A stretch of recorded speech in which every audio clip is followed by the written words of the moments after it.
Ever found yourself needing to move your CapCut project from one device to another and wondering how to do it quickly without losing any progress? Well, in this video, I'll show you the simplest way to share your CapCut project between devices using CapCut's built-in Spaces Cloud Sync feature. By the end, you'll confidently switch between computers without missing a beat or messing up your edits. Alright, let's dive right in. The absolute easiest method for sharing projects is built right into CapCut itself, and it's called Spaces. This feature works seamlessly as long as you're signed into the same CapCut account on both devices.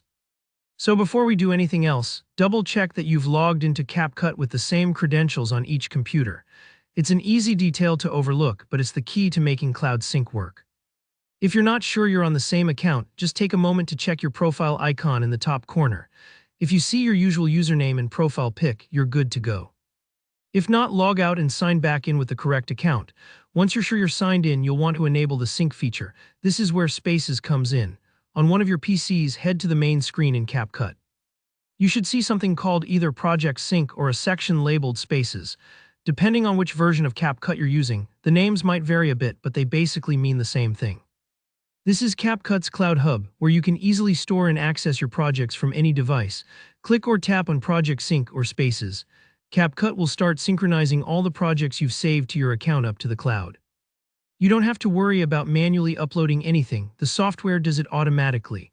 This process might take a few moments, especially if your project is large or has a lot of video assets, so just let it do its thing. Don't worry if the syncing icon spins for a little while. Now let's switch over to your other computer. Again, make sure you're logged in with the same account credentials. Go to the Spaces or Project Sync section just like you did on your first PC. Here you'll see a list of all your sync projects. If you don't see your latest project right away, give it a second for everything to finish syncing. Sometimes there's a slight delay depending on your internet connection. Once you spot your project in the list, just click it and download. It should open up inside CapCut, ready for you to keep editing. All your edits, transitions, and effects will be there, so you're free to pick up right where you left off. This cloud syncing method is super useful if you work on different computers. For example, maybe you start a video at home and want to finish it at the office, or want to collaborate with a friend using your own accounts. You'll never have to mess with thumb drives or complicated file transfers again.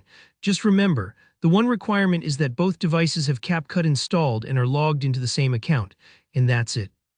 You've now got a hassle-free way to move CapCut projects between devices. If you found this tutorial helpful, don't forget to hit that like button and subscribe for more easy video editing tips. Got questions or run into any snags? Drop a comment below and I'll do my best to help out. Thanks for watching and happy editing.